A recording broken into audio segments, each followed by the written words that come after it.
Bem, nós estamos de volta aqui na nossa sala de visita do RTV Notícias. Estou recebendo aqui o Dr. Marcílio, com quem eu já tive o privilégio de conversar hoje pela manhã na rádio. E eu convidei para vir até aqui para falar de reforma da Previdência. Tá uma caixinha muito fechada ainda essa reforma da Previdência. Obrigado, boa tarde. Imagina, boa tarde, João Paulo, boa tarde a todos os telespectadores. Havíamos conversado de manhã realmente a respeito dessa reforma da Previdência. É algo que está em moda, vamos assim dizer, há um bom tempo ela está sendo reformada, sendo alterada e a gente tem uma perspectiva de mudança. O que exatamente, como ela vai terminar, a gente não sabe. É bom lembrar que nós partimos da Constituição Federal. Né? A nossa Previdência está lá na Constituição, parte a partir dela. Né? Precisa mexer na Constituição, uma emenda para se criar esse conjunto de regras. Né? Perfeito. Assim, ela começa com as normas constitucionais, é estabelecida algumas regras, vamos dizer assim, majoritárias, que todas as demais legislações acabam tendo a obrigação de segui-las. Então, a Constituição, inclusive essa proposta do governo, é uma proposta de emenda à Constituição, onde vai sofrer uma alteração muito grande nesse texto constitucional. Bom, a principal pergunta que as pessoas fazem hoje é o seguinte: principalmente aquelas pessoas que estão próximas de se aposentar. Tem alguma recomendação segura sobre corre e apressa, faz a aposentadoria agora ou espera? Perfeito, João Paulo. Essa é uma dúvida constante com as pessoas que estão prestes a se aposentar, que pagam a Previdência Social, que pagam o INSS, contribuem mensalmente à Previdência Social, se solicitam um benefício com essa regra atual ou se correm ou esperam, de repente, uma regra nova ou uma regra de transição. A gente está num momento difícil de confirmar se é melhor se aposentar com a regra atual ou esperar a regra nova. Porque, na verdade, a gente tem uma perspectiva de mudança, a gente não tem uma mudança definitiva ainda. A gente tem uma proposta de emenda à Constituição que nos dá alguns nortes, nos dá alguma ideia de como a Previdência Social vai ser tratada daqui para frente, mas a gente não tem a certeza. Dá um exemplo da idade da mulher. Hoje a mulher se aposenta com 60 anos, na proposta originária do governo aumentaria para 62, só que pelos bastidores a gente já está recebendo notícias de que realmente vai ficar aos 60. É importante lembrar também que quem tem direito adquirido não vai ter nenhum prejuízo com relação à reforma. Essa é uma peça interessante. Como é que eu devo entender no mundo jurídico direito adquirido? Perfeito. Direito adquirido para os operadores de direito, que a própria Constituição coloca, é aquela pessoa que já atingiu todos os requisitos necessários para uma aposentadoria. O homem hoje completa os 35 anos de contribuição, a mulher completa os 30 anos de contribuição. Mesmo uma futura legislação, uma futura alteração na Previdência Social, por mais que ela não solicite o benefício durante a vigência da legislação antiga, ela não vai ser atingida.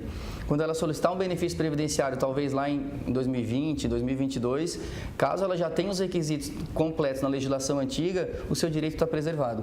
Então, quem completou hoje pode ficar seguro que não há necessidade, talvez, de fazer o requerimento agora, pode esperar, de repente, a reforma ser confirmada, que esse direito não vai ser retirado, inclusive, com a reforma.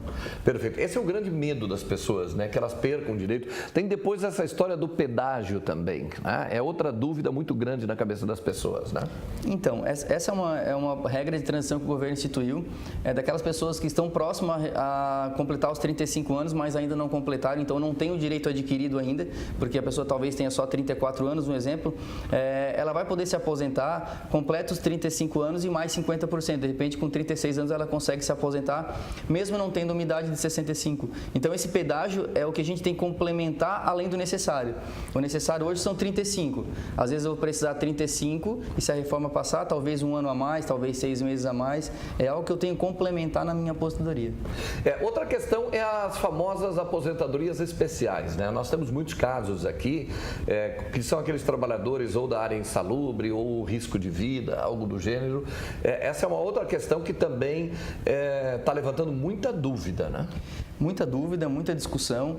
O governo ele acaba colocando, vamos assim dizer, o dedo nessas aposentadorias, porque é um benefício que é concedido sem uma idade mínima. Então, de repente, um trabalhador pode se aposentar com 15 anos de contribuição somente. Então, isso, para o governo, causa um prejuízo financeiro no sistema. Então, é algo que ele está tentando mexer, tentando alterar, para fazer com que essas pessoas não se aposentem mais com 45 anos, com 50. Talvez essas pessoas tenham que ter 56, 58, 60, e não consigam receber um benefício com uma idade tão baixa, como 46 3 anos, é o que acontece muito aqui na nossa região. Certo. Essa reforma, ela está acontecendo e está se discutindo muito porque alguns políticos caíram na besteira. O presidente Temer, por exemplo, chegou a dizer, como nós vamos viver há 120 anos. É óbvio que está aumentando a nossa expectativa de vida, e aí é uma questão matemática, uma questão lógica. Tem pessoas hoje com 45 anos de idade aposentadas, elas vão viver até 90, ou seja, vão contribuir muito menos do que serão ressarcidas teoricamente. Então é uma questão matemática disso. Mas eu remeto à questão da falência ou não. Eu sei que não é muito da área do direito isso, é muito mais da gestão pública, mas esse argumento de que a reforma está sendo feita porque o sistema de previdência está quebrado ou vai quebrar logo aí à frente. Como é que o senhor, sob o aspecto do direito, enxerga essa argumentação? Então, essa é uma argumentação que ela é necessária à medida que a gente defende uma reforma. Então, se a gente defende a reforma, a gente tem que entender que a gente precisa, como houve uma alteração na pirâmide da população, hoje há menos nascimentos do que existiam antes, hoje a população está vivendo cada vez mais, então, consequentemente, recebe um benefício por um período maior. É algo que a gente também acaba discutindo no próprio direito. Se existe ou não déficit previdenciário, se está quebrado ou não, se é possível que as aposentadorias de hoje, elas acabam pagando as aposentadorias dos ativos, as contribuições de hoje acabam pagando as aposentadorias dos ativos. Então, isso é o que o direito realmente começa a discutir. Existem várias discussões, várias teses, muitos doutrinadores entendem que a Previdência está quebrada realmente, de que arrecada menos e gasta mais, e outros defendem que ela não está quebrada, e isso é uma manipulação de dados, vamos assim dizer. Mas esse argumento de reforma da Previdência junto com o déficit é algo que, inevitavelmente, a gente tem que debater. Temos que trazer isso para conhecimento e, como havíamos falado anteriormente, é uma caixa preta realmente. A gente não tem os números exatos de quanto arrecada, de quanto gasta, quanto de repente a gente gasta de auxílio reclusão, quanto que a gente gasta de pensão por morte, quanto que a gente gasta de aposentadoria do rural, que é um outro benefício que vem sofrendo uma séria alteração, quanto que a gente gasta de benefício assistencial. Então, tudo isso precisaria talvez expor isso para a sociedade de uma maneira um pouco mais aberta e logo em seguida, depois dessa discussão com a comunidade, com a população em geral, a gente puder falar de uma reforma da Previdência que venha, na verdade, ter uma reforma sólida. Uma reforma que a gente não precisa passar daqui a 2 anos por uma reforma novamente. Como passamos por uma em 2014, tiveram alterações em 2015, tiveram alterações em 2016. Eu acho que chegou a hora de a gente fazer uma reforma séria. Uma reforma que realmente englobe todas as camadas, inclusive o regime geral, o regime público. O servidor público é importante, eu ia entrar nessa questão. O servidor público também vai entrar nessa. As pessoas perguntam muito o seguinte, e os políticos que têm todos esses privilégios, eles serão afetados também por essa reforma? Aproveito para fazer a pergunta. Então, eles serão afetados, mas somente os novos que integrarem no sistema eleitoral a partir de agora. Os antigos ainda acabam preservando o seu regime que estavam contribuindo. É um regime bem diferenciado, que acaba concedendo um benefício com tempo bem reduzido. Com 8, 10 anos a pessoa consegue receber proporcionalmente a sua contribuição, mas consegue receber, enquanto o trabalhador da iniciativa privada não consegue. Ou é com 35 ou não tem outra escolha.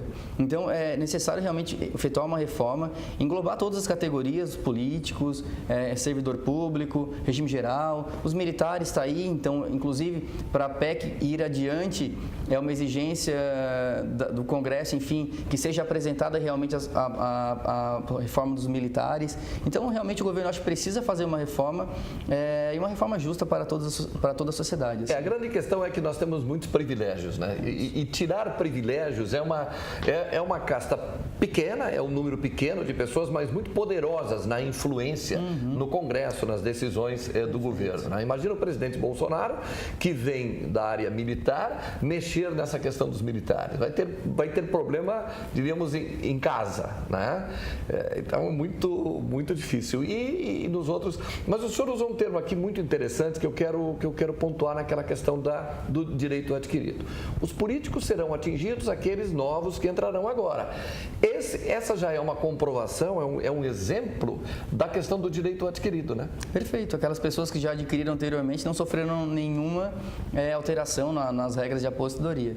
Então, é uma forma de direito adquirido, essa situação realmente acontece com a classe política, vai acontecer com o regime geral também. Então, na iniciativa privada, se eu já adquiri o meu direito, ele vai ser respeitado. Servidores públicos, igualmente. Então, essa igualdade que é boa, que é bom, que é é importante que a população conheça. É uma igualdade para com os servidores públicos, o regime próprio, os congressistas, os militares. Já que a gente fala em reforma da Previdência Social, eu acho que chegou a hora realmente de englobar todas as espécies, possibilidades e benefícios.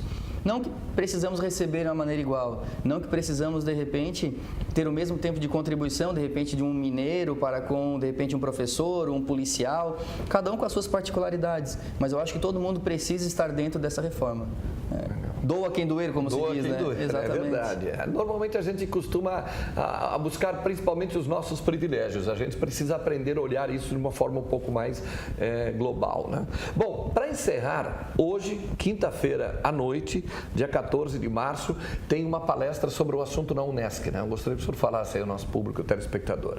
Perfeito. Hoje à noite, como lançamento de uma pós-graduação em Direito Previdenciário da Unesc, a gente está fazendo uma aula inaugural sobre a reforma previdenciária. Vamos abordar basicamente de uma maneira muito didática, não é destinada exclusivamente às pessoas que irão cursar essa pós-graduação, é destinada a acadêmicos, ex-alunos, comunidade em geral que tem interesse no assunto, na reforma da Previdência, está convidada a comparecer hoje na universidade, na Unesc, no Bloco S, a partir das 19h30, que a gente vai conseguir trazer essa reforma, conseguir trazer alguns pontos polêmicos da reforma previdenciária para a população em geral. Então, o objetivo não é realmente trazer para os operadores do direito tão somente. Advogados estão convidados, pessoas que já se formaram no curso de Direito, são bacharéis, estão convidados também, servidores públicos estão convidados. Então, a gente quer, na verdade, trocar uma informação sobre a reforma previdenciária, aberta a toda a comunidade, entrada livre, para todos que, assim, tenham interesse. Muito bem. Eu não sei se o Sandro Freitas, da nossa Suite Master, tem o caracteres, por favor, até para as pessoas, é o Dr. Marcílio Colli Bittencourt, né? Aí está aí o Marcílio Colli Bittencourt, está na tela aqui, né? Você é o professor de Direito da Unesc. O senhor está fazendo mestrado também, né? Mestrado na Unesc também, na qual aconselho as pessoas que assim têm interesse. Legal, bacana. Muito obrigado pela presença aqui. Imagina. Prazer muito grande. Eu que agradeço. Muito bom.